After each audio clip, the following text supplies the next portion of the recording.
talk is by Elise Gordon and Camille Tate from Strava. We have Elise, who's the Senior Director of Engineering, and Camille, who is the Head of Talent. And they're going to talk to us about how they have evolved their tech hiring at Strava. We all know how challenging it is actually to find us the right people for that role. And we don't want to ask them questions that are not relevant and interview them for skills that they're never going to need to exercise. So this is really important and interesting for us all to learn. Welcome, Elise and Camille. Thank you so much. Thank you for having us. We're really excited to be here. I'm Elise. I work at Strava as a Senior Director in Engineering. I'm going to talk a little bit about why I'm here talking about this today, why this is important to me. I have spent many years working as an engineer and engineering leader in tech at this point. And I have felt for a long time that the way we interview folks, whether it's the specifics of questions we ask or just general philosophy and approach, just isn't really serving the industry as a whole, and definitely isn't serving folks who are underrepresented in the industry across the board. And so at Strava, the last couple of years, we've really had the opportunity to rethink this and do things in a different way. And so I'm excited to be here and talk to you about that today. And Camille's going to talk a bit about her why for being here too. Hi, everyone. Thank you so much to Girl Geek and Elevate for having us here. We really appreciate the opportunity. My name is Camille Tate, and I'm with Strava. I'm the head of talent here, and I get the privilege and the honor to work with Elise on a day-to-day basis. I'm very excited that we're having this discussion about building diverse teams and the work we do at Strava to try to make our environment anti-racist culture and company. My why is simple. I live this life every day. It's something that, I'm a Black woman in tech. I've been in tech for quite some time.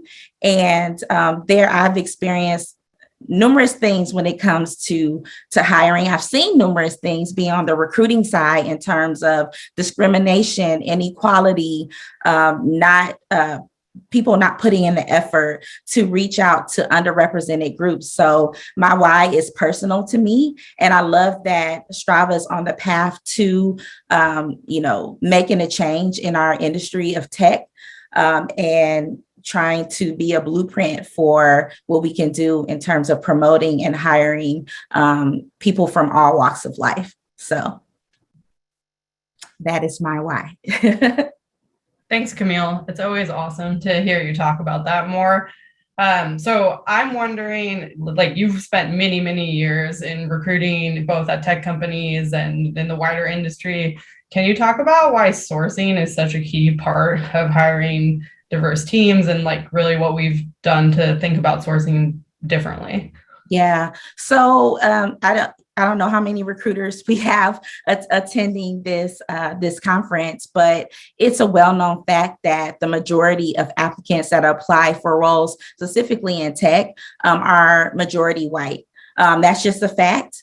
And it's something that I've seen in the almost 17 years I've been doing this. So sourcing is super important. And I think when I want to kind of redefine what sourcing means.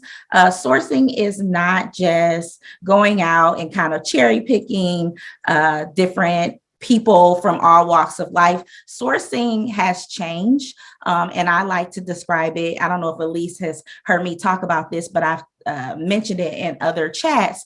Sourcing, I call it the 3 E's. So if you don't have these 3 E's a part of your sourcing strategy, then you're probably doing things a little bit differently than the way we go about doing it and promoting and just exposing opportunities to people from all backgrounds. So the 3 E's are exposure, engagement, and effort.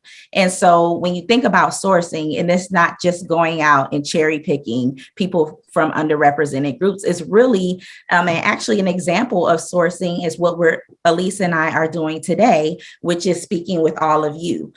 So sometimes sourcing is more so exposure, because I talk to a lot of candidates. A lot of candidates know who Strava is, but there are a lot of candidates, especially from underrepresented groups, that don't know who Strava is. We have over 90 million athletes on the Strava platform. So of course, those athletes in that community know who Strava is. But then what about the groups that they're not necessarily in, to Strava, an athlete is anyone who sweats.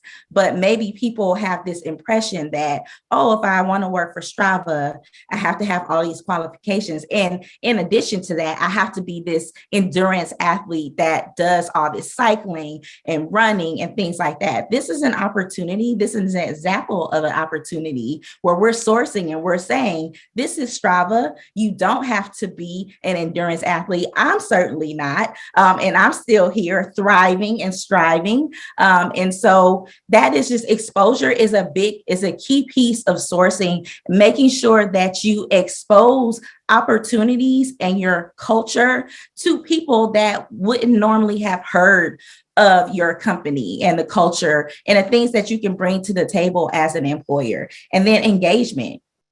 Engagement is maybe someone that you speak to or something like that. They don't have the qualifications, or they're not in alignment with roles you may have at the moment, but you want to stay engaged with them. So, engagement is very important in terms of sourcing. It's not necessarily all the time filling a role right then and right there. It's keeping relationships going, i.e. building relationship with HBCUs or outreach organizations. You don't want to just go to events or just go to a career fair. You're looking to build long-term relationships, and then just effort. Everybody needs to put in the effort to source and step outside of their comfort zone and not stay in their bubble or their network that they're used to, operating in. Sourcing is very much an inside job.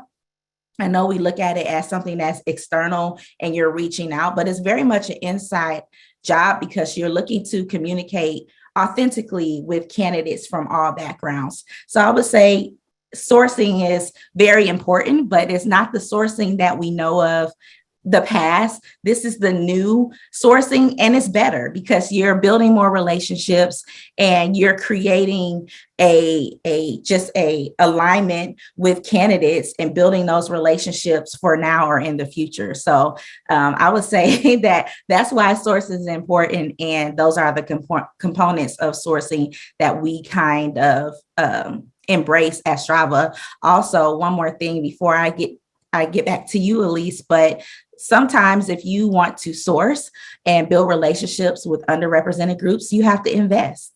Obviously, we are a sponsor here at the Elevate conference. It's so appreciative of the opportunity, but sometimes you have to invest resources and to gain access to people that you want to reach. And so sometimes I know a lot of companies are like, well, let me just pick your brain, or let me just do this. And you think everything is for free. Well, if you don't have access, you need to invest resources. Sometimes that means paying money to have access, or partner with a company that aligns with your culture and your values to gain access to the candidates you are looking to reach. So that would be my thing on sourcing. Elise, did you have anything to add to the sourcing piece?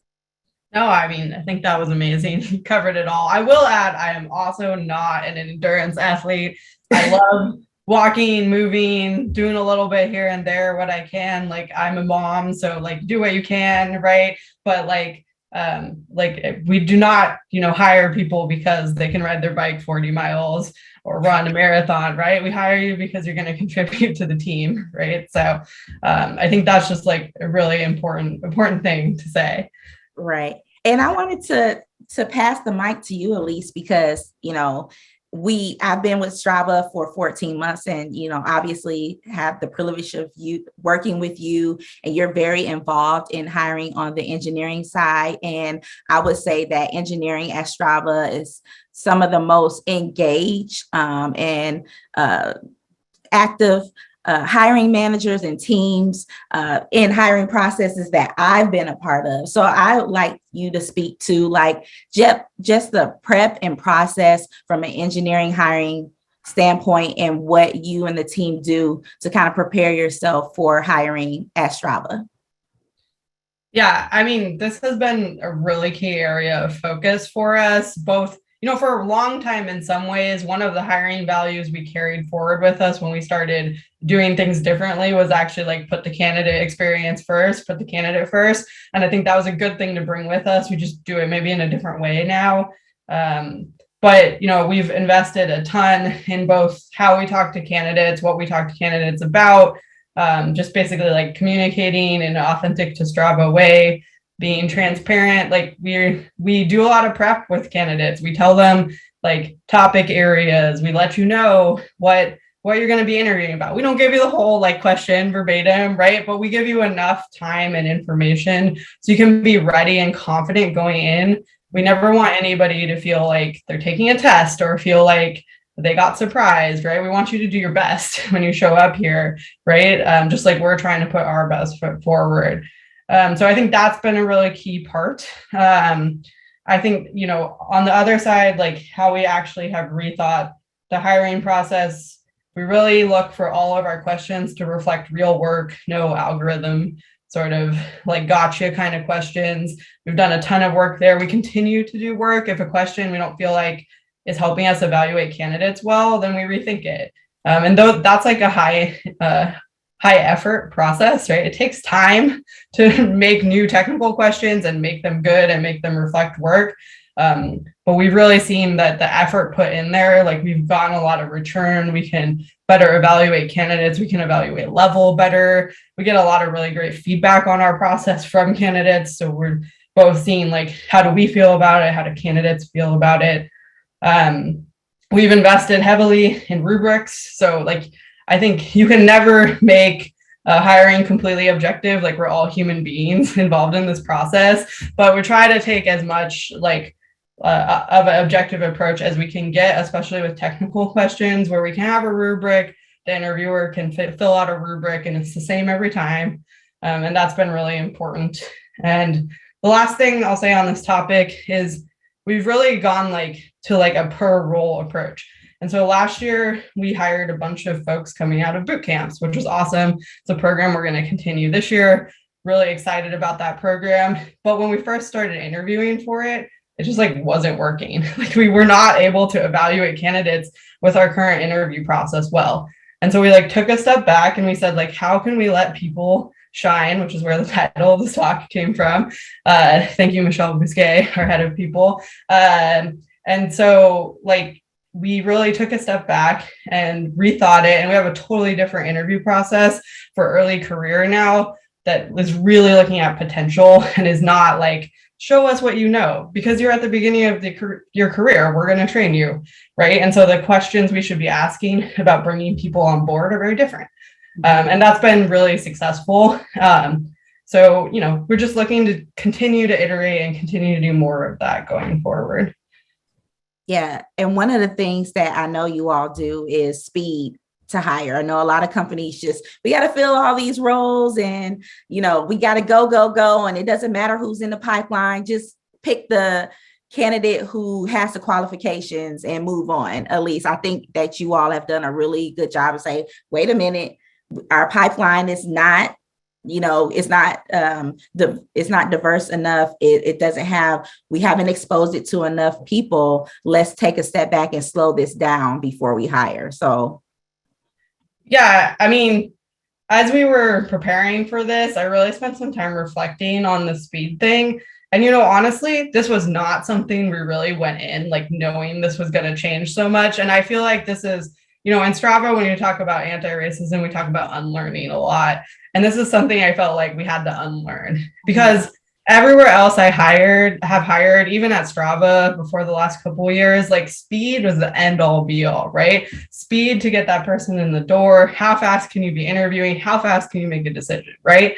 And we have really walked away from that to the point where like we're willing to like lose candidates because their timeline and our timeline is not matching up. So I think that like we have really committed to going in a different direction. And I think that's good because I think when you are all about speed, hiring managers tend to feel the pressure to do things like hire the first person they see instead of seeing a bunch of candidates and say like, who's the best person from this group? And because of what Camille was talking about, that the people who apply tend to be like in the majority groups, right? Like you do not serve your like team goals of building a more diverse team when you hire that way. And so we have taken an approach where we do batch candidates, and it does take longer, like to go from like opening a role, get a bunch of candidates through screens, then get to onsite, it takes longer. However, we've been finding that when we do that and batch candidates, we often find more than one great candidate in the batch. And then we make more than one offer because we have more than one open role. And so the overall speed isn't necessarily like dramatically slowing down, but like it feels slower in the middle. And that's something we really had to work on and adjust and like as a team unlearn that, because it's hard to go away from what you know in your whole career, the way you've been hired into roles, because it's challenging. And so I think this is one of the things that we're going to keep looking at, like, how do we make this continue to be great going forward? And how do we carry this forward, maybe even more intentionally? I think we've come to it now. How do we make it even more intentional? Camille, I have been wondering something. I see a lot on LinkedIn lately about people hiring DEI recruiters or, DEI specialists, sourcers. And, we don't hire like that. Like the whole team does it. So I was wondering if you could talk a little bit about that. Yeah, I mean, that's a great question. I see it too on my LinkedIn. I'm obviously connected to a lot of recruiters. But yeah, in my opinion, building a diverse team is everybody's job. And specifically, not even recruiter's job. It's the whole company's job. That's what I say every time I'm talking about hiring to the lovely teammates that we have at Strava. It's everybody's job. I don't think that it makes sense or it's a benefit to anyone to have separate diversity recruiters or diversity sources over here, and then everyone is I don't know what they're doing over here, if everyone over here. So it's important that the whole team leads with, if we say at Strava, we're building diverse teams, that means every single person at Strava. That's our philosophy. It's not separate. It's a part of who we are. It's a part of our culture. We discuss it in interviews. Anti-racism is our number one ABC, which in some companies are their values or foundational principles. So it is important that everybody gets on the train and is incorporating that into how we interview, how we hire, how we recruit. So that's our philosophy. And I know we're wrapping up. So there's Angie. Thank you so much. Thank you so much, Camille and Elise. There's so many quotable quotes. I'm sure they'll be on Twitter later. So thank you so much for sharing all of your wisdom and insights about how Strava has evolved hiring.